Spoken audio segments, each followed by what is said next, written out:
In the Peters family, Mr. and Mrs. Peters had 4 children: Amalala, the first child and first daughter; Kalad, the second child and first son; Olawale, the third child and second son; and Olalodi, the last child and second daughter.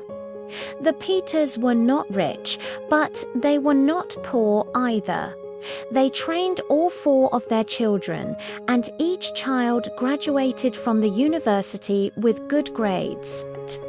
Amala Peters, the first child of the Peters family, was doing very well in her life and finances.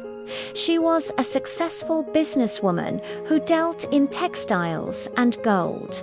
She had her major warehouse in a busy market in Lagos State, with other branches in Kano State, Port Harcourt and Abuja. Kalad Peters, the second child, was the first to get married. He married at the age of 22, when one of his girlfriends got pregnant for him. The marriage was later blessed with 2 children. Unfortunately, Kalad's lifestyle could not sustain the marriage, and they divorced after 4 years.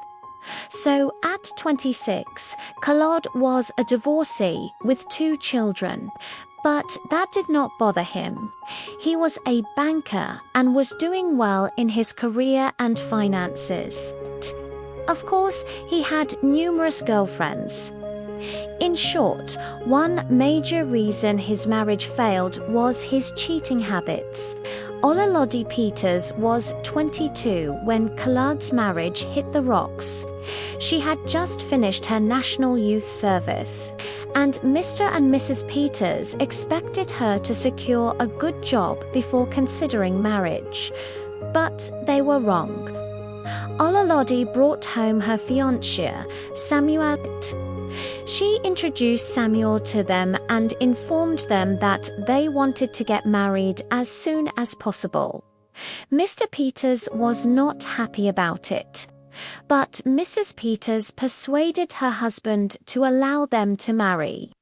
Alaladi and Samuel had a traditional wedding and moved into their new apartment. Things were not so rosy for them. Olalodi got pregnant immediately and was unable to secure a job. On his part, Samuel worked a cleaning job to sustain the young family. Life was difficult, but Amalala helped her sister financially. She proposed that Samuel and Olalodi should relocate to Abuja, where Samuel would manage her branch office. The couple was very happy about this offer. 2 months after Alaladi gave birth, they relocated to Abuja, and Samuel resumed work as the branch manager. Despite the financial support, things were not going smoothly between the couple. They argued and fought over small issues. At some point, Samuel felt his wife was controlling, all because he was working under her sister. In fact, he left the job without resigning and moved back to Lagos. This issue was later settled by both families, and he returned to Abuja and resumed work. However, that did not last long. Alalodi discovered that Samuel had another child with another woman outside their marriage. That was the last straw that broke the camel's back. Their 6-year marriage ended immediately, and they went their separate ways, leaving Alalodi with a child and a broken heart.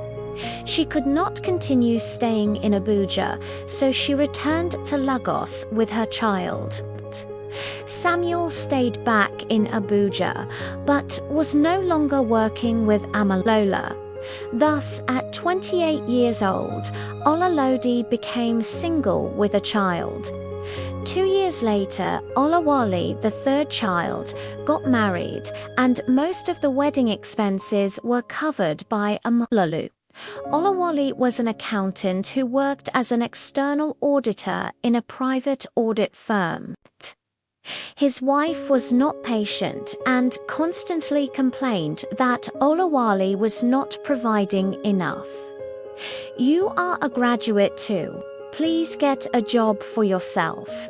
I can't do more than this," Olawale would reply whenever she complained. However, Olawale's wife had expensive tastes. She complained about almost everything. When Olawale bought his first car, she demanded one for herself, which he could not afford. When one of her friend's husbands bought a house, she blamed Olawale for not building or buying their own home. She was never satisfied. Even after the marriage was blessed with 2 children, she filed for divorce. Mr. and Mrs. Peters tried to talk to them. They begged Olawale's wife, knowing that Olawale still loved her. All their pleas fell on deaf ears.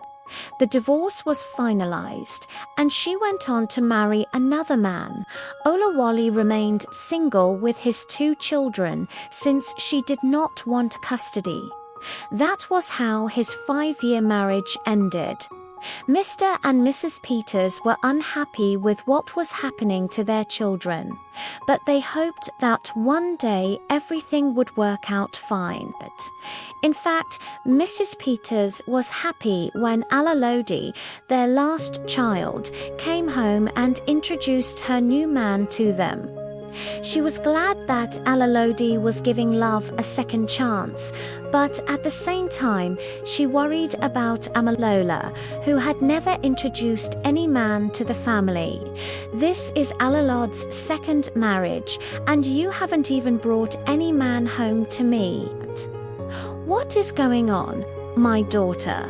she asked Amalola. Amala replied, "I don't know.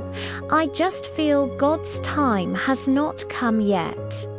Mrs. Peters nodded quietly. It then dawned on Amalola that she was not getting any younger. She was 42 years old. All her younger siblings had been in and out of marriage, while she had always been busy helping everyone financially and never thinking about herself.